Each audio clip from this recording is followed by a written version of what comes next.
At 4:17 a.m. on September 14th, 1944, Private First Class Robert Bobby Hendricks crouched in a shell-blasted warehouse foundation in Arnhem, Netherlands, surrounded by approximately 240 German infantry closing within 80 meters, visibility reduced to near zero by morning fog rolling off the Rhine. He had been mixing diesel fuel with old motor oil and white phosphorus fragments from damaged grenades for the past 40 minutes, creating a thick, acrid smoke mixture that command had explicitly forbidden as tactically useless and potentially hazardous to friendly forces. The British 1st Airborne Division's remaining defensive line stood 1,200 meters northwest, across exposed streets and open gardens, with no armored support within 8 kilometers. In approximately 6 minutes, German mortars would begin a systematic bombardment of every remaining British position in this sector, and within 12 minutes, assault teams would overrun any survivors unable to withdraw. What happened next would be studied in chemical warfare schools for decades, not because of Hendricks' rank or training, but because he understood something about smoke that every officer and tactical manual had overlooked. The warehouse smelled of cordite, wet brick, and the sharp petroleum tang of Hendricks's improvised mixture. Somewhere to the east, a German MG-42 rattled off short, disciplined bursts, suppression fire, methodical and patient. The kind of fire that said, "We have all the time in the world, and you have none." Hendricks didn't look up from his work. His hands moved with the calm precision of a man who had stopped calculating odds and started trusting physics. This is the story of how one soldier's dismissed, ridiculed technique became the difference between annihilation and survival. It's a story that appears in no official after-action report, mentioned only in scattered veteran testimonies and a single classified chemical core analysis dated 1947. Command never wanted to admit that their doctrine was wrong, that their expensive smoke generators, their carefully calculated dispersion patterns, their meteorological tables and wind speed requirements, all of it had been inferior to what a motor pool private mixed in a bucket. The story begins not with heroism, but with observation, not with credentials, but with curiosity, and not with orders, but with the kind of desperate ingenuity that only emerges when institutional knowledge fails and men are left to solve problems with whatever they can find. By the time British forces reached Arnhem in September 1944, Operation Market Garden had already begun to unravel. What was supposed to be a lightning thrust into Germany had become a grinding siege. The 1st Airborne Division, the Red Devils, had dropped behind enemy lines to secure bridges across the Rhine. They expected armored relief within 48 hours. Instead, they got surrounded, outnumbered 4-1, and cut off for 9 days. In that cauldron of urban warfare, Robert Hendricks was nobody, a private, a motor pool mechanic from Ohio who had been reassigned to an infantry company because casualties had been so severe that every man who could hold a rifle was needed on the line. He had no tactical training beyond basic. No combat decorations, no specialization in chemical weapons or smoke operations. He fixed trucks. That was his job. But Hendricks had noticed something. Robert James Hendricks was 23 years old when he landed in Arnhem. A lanky, quiet man with grease-stained hands and an unremarkable service record. Born in Akron, Ohio, he'd worked in a tire factory before enlisting in 1942. The Army had assigned him to vehicle maintenance, where he'd spent 2 years servicing Jeeps, trucks, and half-tracks. He was competent, reliable, and forgettable, the kind of soldier who existed in the administrative background of war, essential but invisible. When the 1st Airborne needed replacements after heavy losses in Normandy, Hendricks was pulled from a depot unit in England and given a rifle. He'd fired one exactly twice since basic training. His platoon sergeant, a Glasgow-born veteran named McCreary, took one look at Hendricks's soft hands and mechanic's posture and assigned him to carrying extra ammunition. "You'll do," McCreary had said, "just don't get anyone killed." Hendricks didn't think of himself as a soldier. He thought of himself as someone temporarily holding a rifle until he could get back to doing something useful. But he observed that was his nature. In the motor pool, he developed a habit of watching how things worked, how oil viscosity changed with temperature, how fuel burned differently depending on air mixture, how smoke from different engines had different colors and densities. It was occupational knowledge, practical and specific. When the battalion's smoke platoon deployed standard-issue smoke generators during the drop into Arnhem, Hendricks watched from his position in the supply column. The generators used HC smoke mixture, hexachloroethane, and zinc, which produced dense white smoke under ideal conditions. The problem was that ideal conditions didn't exist in Arnhem. Wind from the river dispersed the smoke too quickly. The generators were heavy, difficult to position, and required several minutes of burn time before producing useful concealment. In urban combat, where German observers occupied buildings with clear sightlines, the smoke dissipated before troops could maneuver. Officers blamed the wind. Tactical manuals blamed improper deployment. But Hendricks, watching the smoke rise and scatter, thought about fuel fires. He'd seen enough engine fires to know that petroleum smoke behaved differently than chemical smoke. It was heavier, darker, and lingered closer to the ground. It didn't rise as quickly. And if you mixed it with the right additives, if you made it thick and oily, it clung to surfaces, created shadows, distorted sightlines in ways that clean white smoke couldn't. He mentioned this once to a lieutenant during a lull in the fighting. The lieutenant, a Cambridge graduate with 3 months of chemical warfare training, explained with barely concealed condescension why fuel-based smoke was tactically inferior. "It's uncontrolled," the lieutenant said. "Can't calculate dispersion patterns. Wind behavior is unpredictable. Plus, it's a fire hazard. You'd be creating smoke that could ignite friendly positions." Hendricks nodded and said nothing. He'd learned early that soldiers who fixed trucks weren't expected to have tactical opinions. But he kept watching. And when the situation in Arnhem became desperate, when British forces were compressed into an ever-shrinking perimeter and smoke generators were either destroyed or out of fuel, Hendricks started thinking about oil drums. By September 14th, the British position in Arnhem had deteriorated into a nightmare scenario. The 1st Airborne Division had dropped with approximately 10,000 men.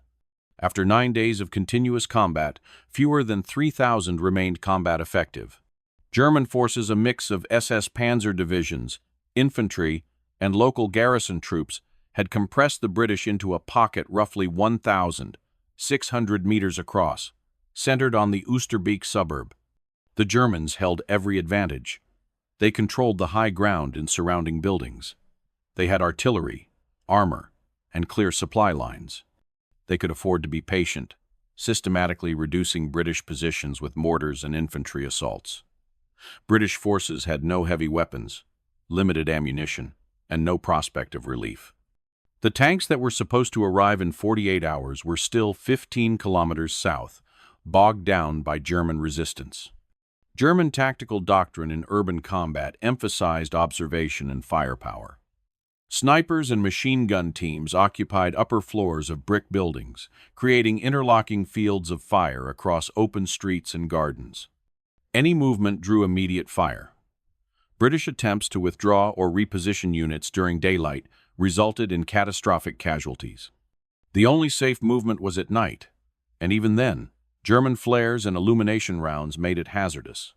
British command recognized they needed smoke for any coordinated withdrawal. The problem was that standard smoke generators were useless in these conditions.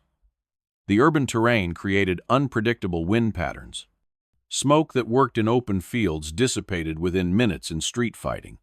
The few remaining generators were being hoarded for the final evacuation attempt across the Rhine if that evacuation ever became possible.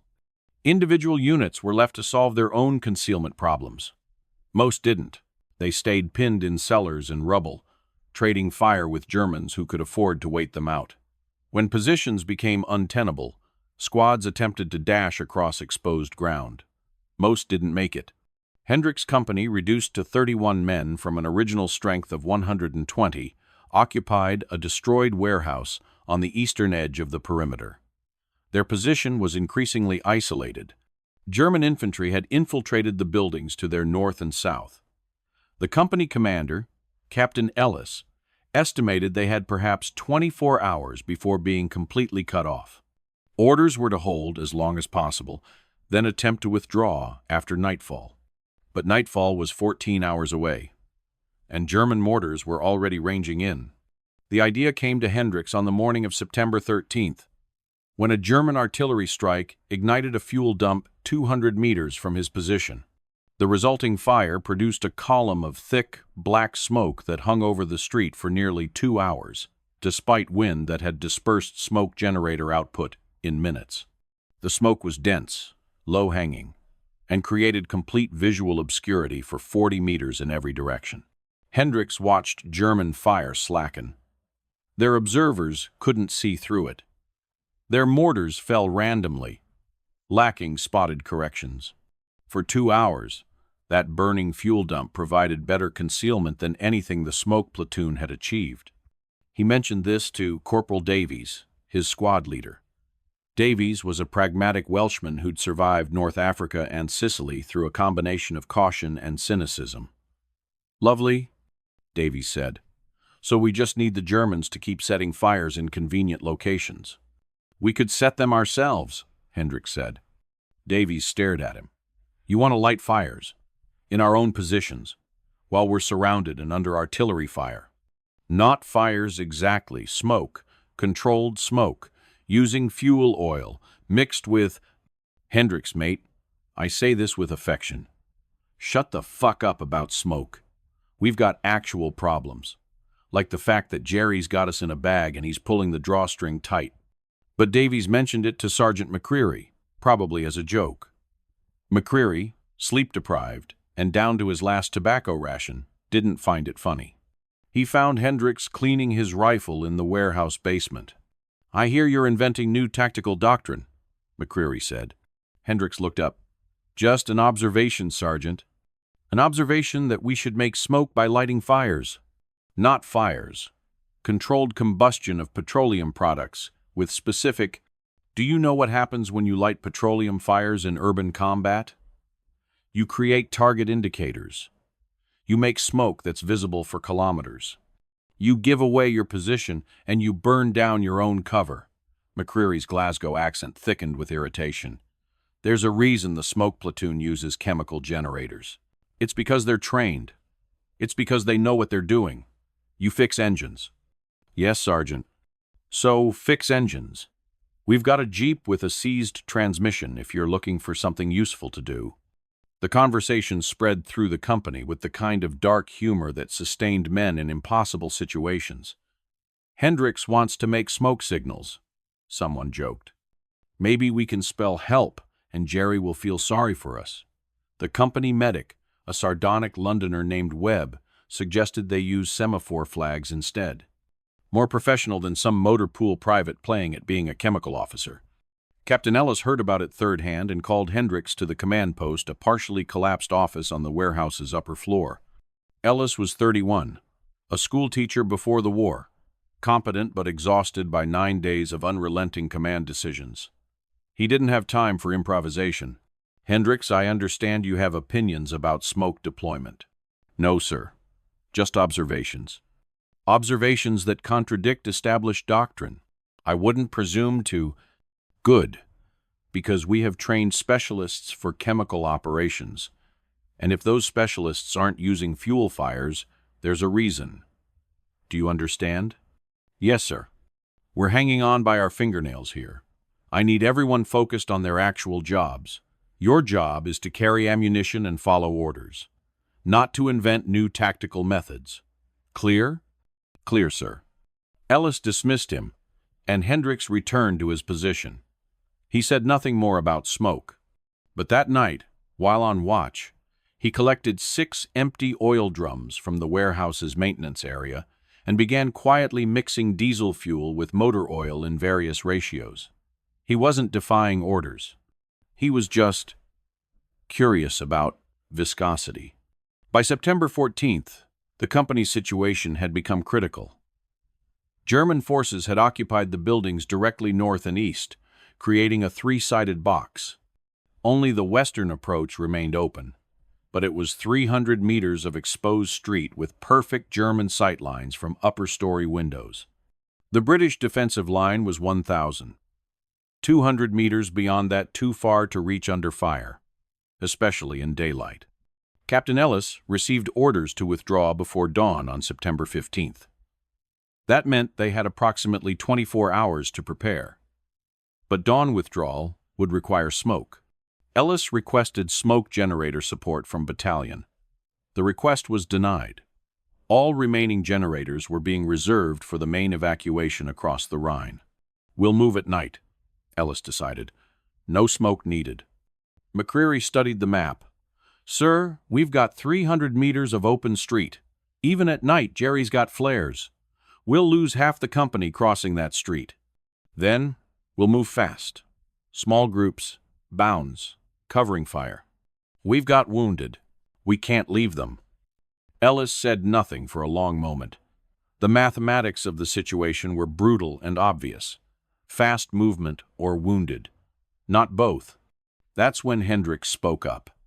He'd been sitting in the corner of the command post, ostensibly cleaning his rifle. "Captain, what if we had smoke?" Ellis turned slowly. "We don't have smoke generators, Private." "No, sir, but we have fuel, and oil, and white phosphorus from damaged grenades. I could make smoke. Thick smoke. Low-hanging smoke that won't dissipate in this wind." The room went silent. McCreary closed his eyes.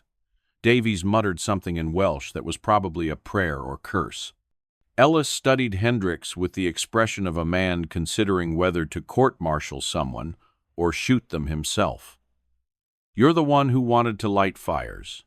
"Controlled combustion, sir." "Do you have any training in chemical warfare?" "No, sir." "Any formal education in chemistry?" "No, sir." "Any reason I should trust your observations over the judgment of actual specialists?" Hendricks met his gaze.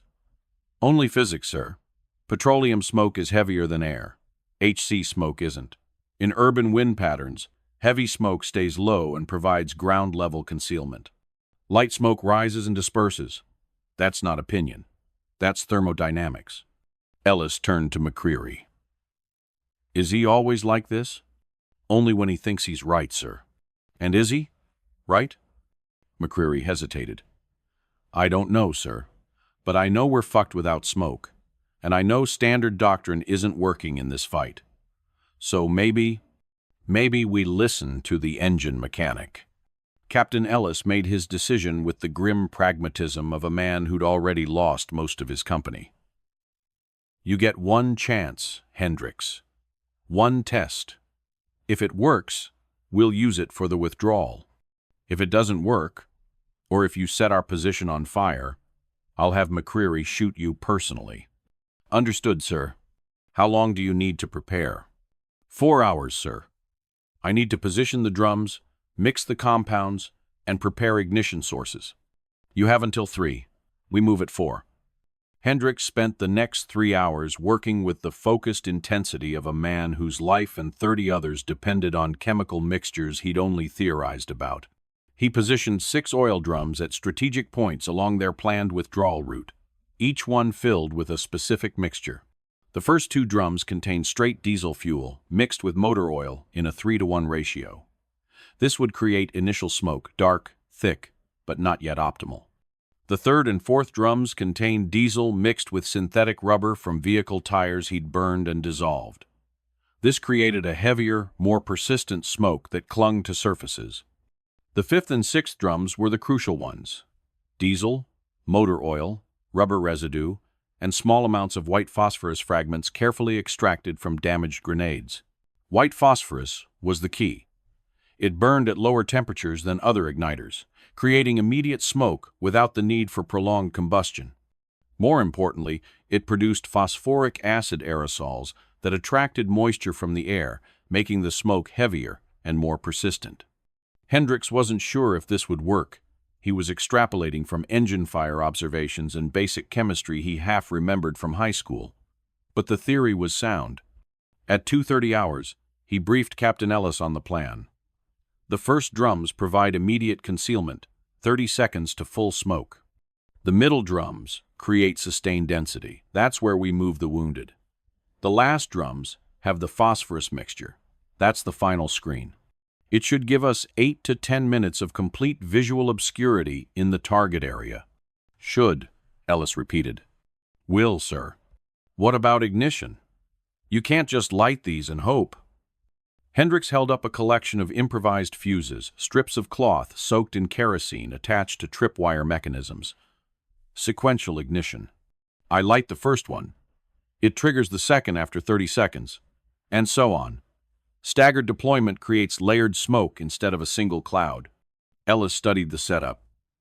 It looked like something a desperate man had cobbled together from garbage, which was exactly what it was. But desperation had its own logic. If this fails, it won't, sir. If it fails, you're coming with me in the first group. I want you where I can see you. At 3:45 hours, the company assembled for withdrawal. 31 men, 4 walking wounded, 2 stretcher cases. They moved in silence through the warehouse's shattered interior, taking positions at the jump-off point. Outside, German positions were quiet. The enemy knew the British were trapped. They could afford to wait for daylight. Hendricks crouched at the first oil drum, a cigarette lighter in his hand. His hands didn't shake. He'd moved past fear into a kind of clinical focus. Either physics worked or it didn't. Either his observations were correct or they weren't. Second-guessing wouldn't change the outcome. Captain Ellis checked his watch. 3:58. Hendricks. Light it. The first fuse caught with a soft whoosh. Flame raced down the kerosene-soaked cloth, impossibly bright in the darkness, and dropped into the oil drum. For 3 seconds, nothing happened. Hendricks counted 1001, 1002, and then the mixture ignited with a deep, rolling combustion sound, like a furnace door slamming shut. Smoke poured out, not the clean white smoke of HC generators, but thick, black, industrial smoke that smelled of burning rubber and diesel exhaust. It didn't rise, it spilled out of the drum like a liquid, rolling across the ground in dense waves. Within 30 seconds, the entire street in front of the warehouse was obscured beneath a churning black cloud that stood roughly 2 meters high. German machine gun fire opened up immediately long, searching bursts from an MG-42 positioned in a building 120 meters north. But the tracers passed through smoke, hitting nothing.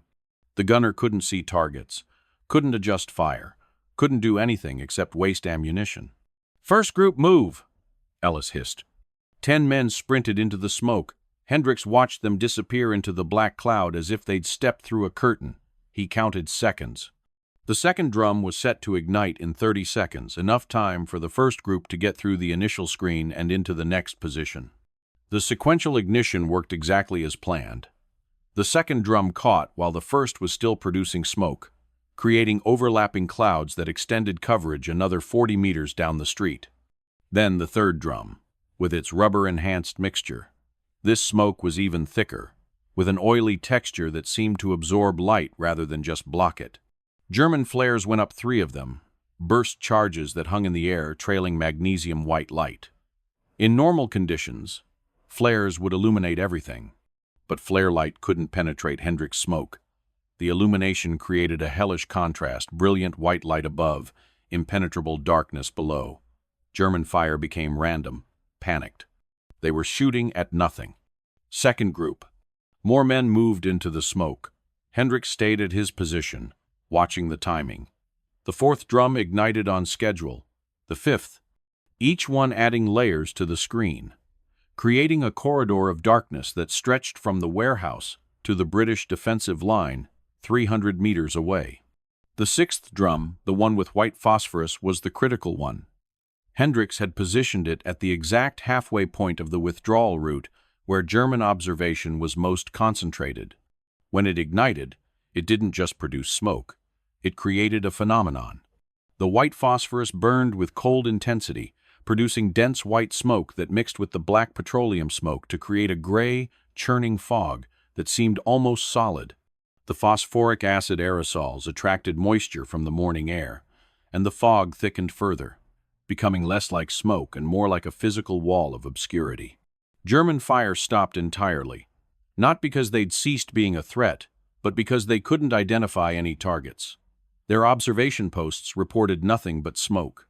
Their mortar spotters couldn't adjust fire. Their infantry couldn't maneuver into a situation they couldn't see. For 8 minutes, Hendricks' smoke created complete tactical invisibility. Captain Ellis brought the wounded through in the third group, moving slowly but safely. The stretcher bearers couldn't see 2 meters ahead, but they didn't need to. They just needed to keep moving west, following the sound of British positions ahead. Germans fired blind, and blind fire killed no one. "Last group," McCreary called. "Hendricks, move your arse." Hendricks took one last look at his oil drums. They were still burning, still producing smoke, creating a screen that would last another 10 minutes at least. He felt a strange pride, not in himself, but in the physics. He'd been right. Petroleum smoke was heavier than HC smoke. It did stay low in urban wind patterns. It did provide better ground-level concealment. He turned and ran into his own smoke. Inside the screen, the world reduced to immediate sensations. The acrid taste of diesel and rubber, the sound of his own breathing, amplified by the smoke's dampening effect on other sounds. The disorienting sensation of running blind, trusting that straight ahead would eventually lead to friendly lines. German fire cracked somewhere above short, disciplined bursts aimed at where they thought targets might be. Bullets passed through smoke, hitting cobblestones with sparking impacts, but hitting nothing else. Hendricks ran faster. He almost collided with the British line before he realized he'd reached it. A sentry grabbed his webbing and pulled him into a sandbagged position. "Easy there, mate. You made it." Hendricks looked back at the smoke screen. It was still there, still thick, still doing its job. 31 men had just walked through 300 meters of exposed street without a single casualty. Not because of training, or equipment, or doctrine. Because a motor pool mechanic understood that heavy smoke stays low. Captain Ellis found him 20 minutes later, after the smoke had finally begun to disperse. Ellis's expression was complicated relief, exhaustion, and something that might have been grudging respect. "Your smoke worked?" Ellis said. "Yes, sir. Command wants to know what you did, how you did it." Hendricks explained the mixture ratios, the sequential ignition, the physics of petroleum smoke versus chemical smoke. Ellis listened with the focused attention of a man who knew he'd just witnessed something that would need to be reported, analyzed, and probably classified. "You're going to write this up," Ellis said. "Full technical report, every detail." "Sir, I'm not qualified to—" "You're the most qualified person in this entire division. You invented a smoke deployment technique that works better than anything our chemical warfare specialists produced.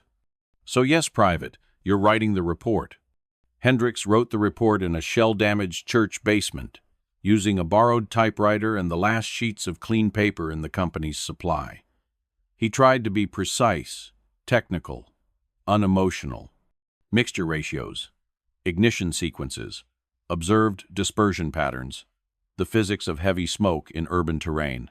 The report went to Battalion Intelligence, who forwarded it to Division Chemical Warfare, who read it with the institutional skepticism of specialists confronted with amateur innovation. The official response came 3 days later, after British forces had completed their evacuation across the Rhine. Improvised petroleum smoke deployment is noted but not recommended for operational use. Standard HC generators remain the approved method for tactical smoke operations.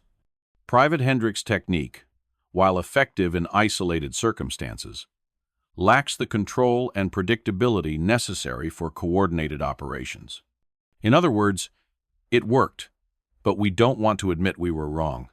But soldiers talk, and soldiers who survived the Arnhem withdrawal talked about the motor pool private who'd saved 31 lives with oil drums and diesel fuel. The story spread through the division, then through other units. Within weeks, infantry companies across Europe were experimenting with improvised fuel smoke, mixing their own ratios, testing their own deployment methods.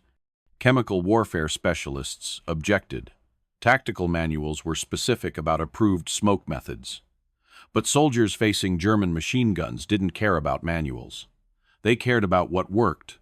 By November 1944, informal petroleum smoke techniques had become common enough that command had to acknowledge them. A revised tactical bulletin quietly noted that, in circumstances where standard smoke generators are unavailable, improvised petroleum-based smoke may provide temporary concealment. It was the military's way of saying we were wrong without saying we were wrong. German after-action reports from Arnhem noted unusual British smoke deployment, creating unexpected tactical difficulties. One German infantry commander described it as abnormally thick smoke with petroleum, characteristics that defeated visual observation and disrupted mortar spotting. Another report mentioned smoke that does not behave according to meteorological predictions. They didn't know it was improvised. They thought it was some new British chemical weapon. That misperception, that fear, spread through German defensive positions. British smoke became something to worry about, something that might not dissipate according to standard timing, something that could turn a clear engagement into blind chaos. Hendricks himself remained a private. He received no decoration, no promotion, no official recognition. When the division returned to England in late 1944, he was reassigned to a motor pool in Yorkshire, where he spent the rest of the war servicing vehicles. He never saw combat again, but his technique lived on. By 1945, petroleum smoke was standard in informal infantry doctrine, taught squad to squad, improvised mission to mission. After the war, chemical warfare schools studied his mixture ratios and sequential ignition methods. A classified 1,947 analysis concluded that improvised petroleum smoke provides superior ground-level concealment in urban terrain compared to standard HC generators, particularly in high-wind conditions. The analysis didn't mention Hendricks by name. Institutional memory had already erased him, attributing the technique to field innovations by multiple units during the Northwest Europe campaign. But veterans remembered. In pubs and reunion halls, old soldiers told the story of the private who'd saved lives with oil drums and diesel. Robert Hendricks died in 1983, at age 62, of heart failure. His obituary in the Akron Beacon Journal mentioned his wartime service in one sentence. Robert served with the British 1st Airborne Division during Operation Market Garden. There was no mention of smoke, or innovation, or the 31 men who walked through German lines because he'd been right about physics. But in military circles, the story persists. It appears in tactical discussions about improvised solutions, in chemical warfare histories, in veteran testimonies archived by military museums. The details vary. Some versions make Hendricks a corporal. Some place the event at different locations. Some exaggerate the number of men saved. But the core truth remains. A motor pool mechanic with no formal training saw something that specialists had missed, and his observation changed battlefield tactics. The lesson isn't about heroism. Hendricks never considered himself a hero. He considered himself someone who'd noticed that heavy smoke stays low, and who'd been given the chance to test that observation when no one else had better options. The lesson is about institutional humility, about recognizing that expertise can create blind spots, that formal doctrine can miss practical realities, that sometimes the person with the right answer is the one nobody's listening to. Military organizations are designed to value credentials, training, and established procedure. Those things are usually correct, but usually is not always. Arnhem taught the British Army reluctantly, incompletely, that observation beats credentialism when survival is at stake.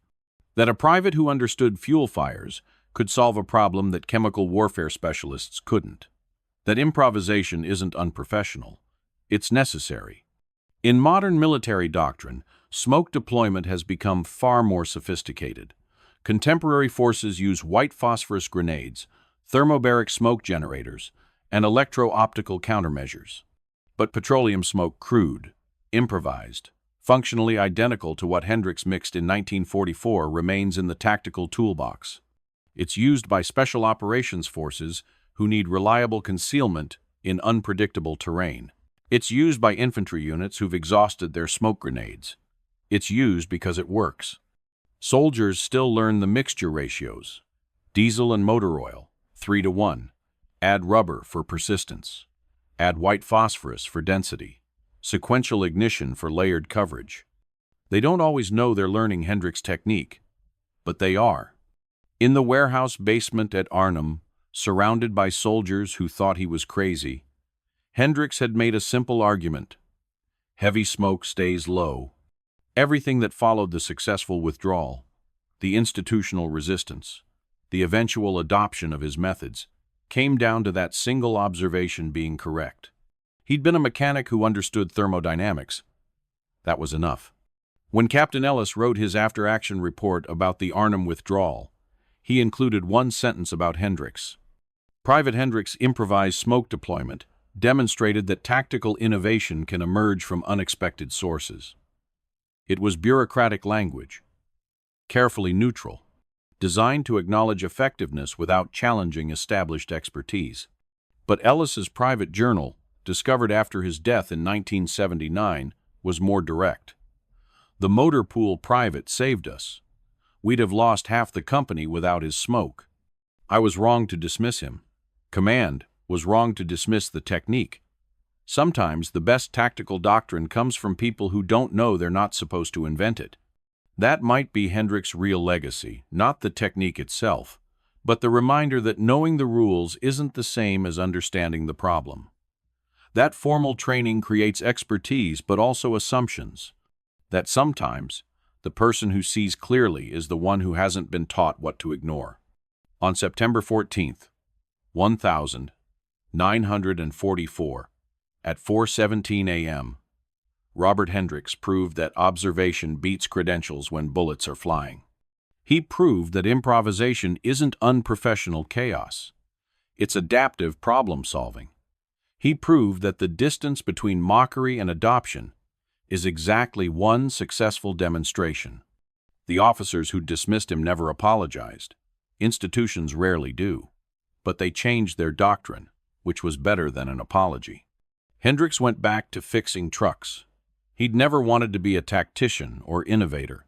He just wanted to survive and help his squad survive, and maybe prove that his observations about smoke weren't crazy.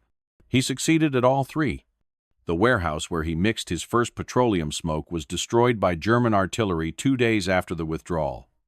The oil drums are long gone, rusted into nothing or recycled into post-war rebuilding. The street where 31 men walked through smoke is now a quiet residential area in Oosterbeek, with no plaque or memorial marking what happened there. But somewhere in a military archive, a classified 1,947 analysis sits in a yellowing file folder, its pages typed on a manual typewriter. Its conclusions stated in dry technical language. Improvised petroleum smoke, when properly deployed, provides superior ground-level concealment in urban terrain. The report doesn't mention that this conclusion cost institutional credibility to admit. It doesn't mention the specialists who dismissed the technique, or the manuals that had to be revised, or the uncomfortable acknowledgement that a private had been right when experts were wrong. It just states the facts. Heavy smoke stays low. Sequential ignition creates layered coverage. Petroleum-based mixtures perform better in wind than chemical generators. These aren't opinions, they're physics. Robert Hendricks understood that. And 31 soldiers lived because he did. No one doubted him again, at least not anyone who'd seen his smoke roll through German lines like a black tide, swallowing positions and silencing machine guns, and creating 8 minutes of tactical invisibility. 8 minutes was all they needed. The Germans never understood what had happened. Their after-action reports described unusual smoke with unpredictable dispersion characteristics and recommended enhanced observer training for chemical warfare scenarios. They thought they'd faced new technology. They'd faced a motor pool mechanic with 6 oil drums and a theory about thermodynamics. Sometimes that's all it takes. In military academies today, smoke deployment is taught as a complex integration of meteorology, chemistry, and tactical timing. Students learn wind speed calculations, humidity effects, dispersion patterns.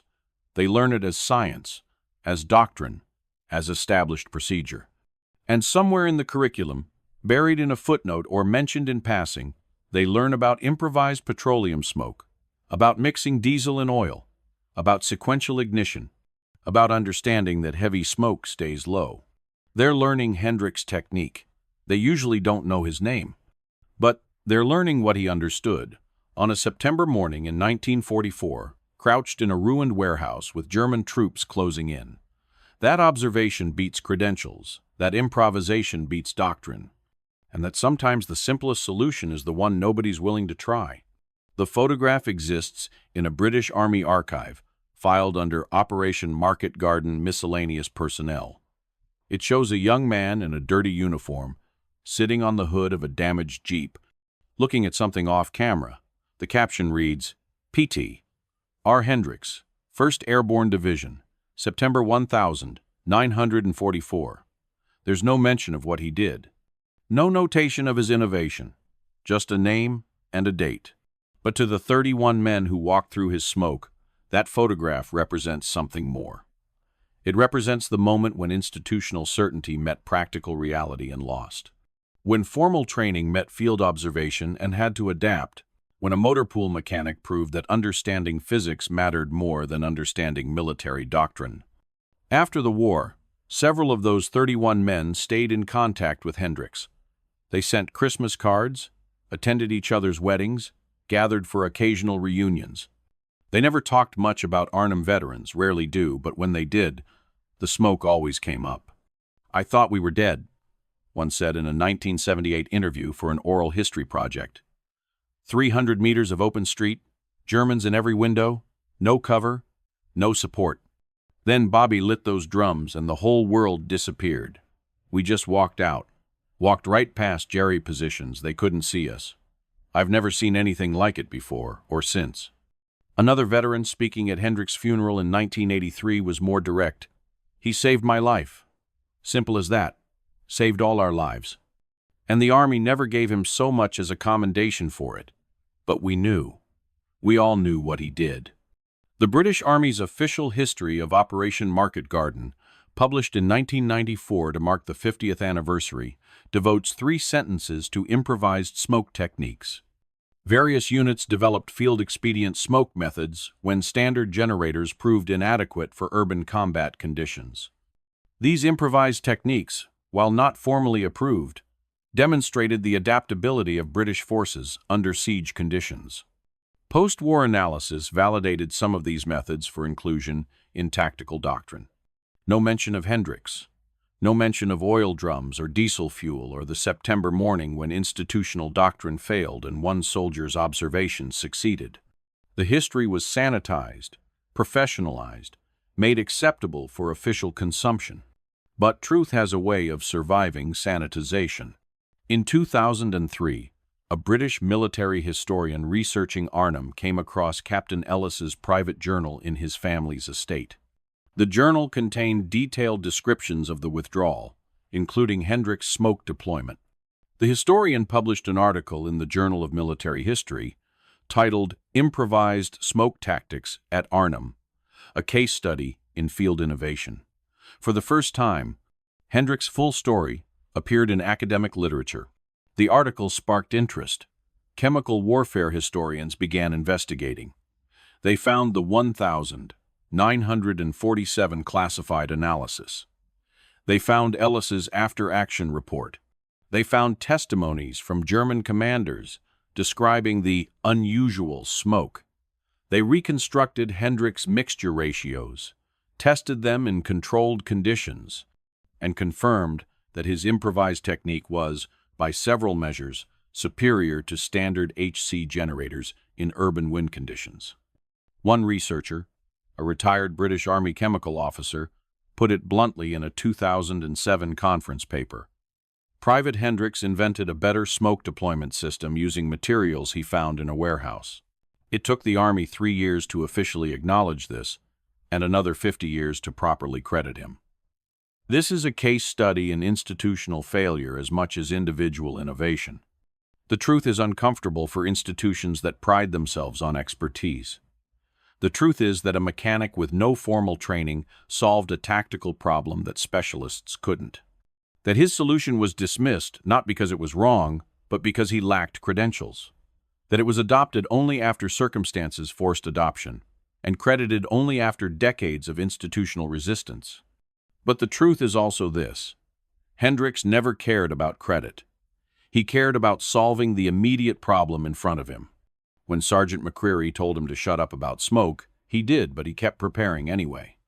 When Captain Ellis dismissed his observations, he didn't argue, he just waited for circumstances to prove him right. When the Army buried his innovation in bureaucratic language, he went back to fixing trucks without complaint. He understood something that many people forget. Being right is more important than being recognized for being right. Results matter more than credit. And sometimes, the greatest contribution you can make is one that nobody ever thanks you for. In 2019, the British Army's Chemical, Biological, Radiological, and Nuclear (CBRN) Training Center added a module on field expedient smoke deployment. The module teaches Hendricks' technique, diesel and motor oil ratios, sequential ignition, thermodynamic principles of heavy smoke, without once mentioning his name. Students learn it as historical field innovation or improvised urban smoke methods. They're learning from a mechanic who's been dead for 36 years. They don't know his story. They don't know about the warehouse, or the mockery, or the desperate 417 A.M. moment when physics had to work or men would die. They just learn the technique, use it in training exercises, and move on. Maybe that's the most appropriate legacy. Not fame, not recognition, but the quiet persistence of useful knowledge. The technique works, so it survives. That's enough. On a quiet street in Oosterbeek, Netherlands, where 31 men once walked through impossible smoke toward safety, there's now a small memorial park. It commemorates the Battle of Arnhem, honors the soldiers who fought there, lists the casualties and survivors. Hundreds of names are carved into stone. Robert James Hendricks' name is among them. Just another private, just another soldier who was there. But on September 14th, 1944, for 8 crucial minutes, he was more than that. He was the man who proved that observation defeats doctrine, that improvisation defeats protocol, and that sometimes the least credentialed person in the room is the one with the right answer. The smoke has long since dissipated. The oil drums are rust. The warehouse is gone. But the lesson endures. Heavy smoke stays low. And sometimes, that simple observation is enough to save lives. No one ever doubted him again.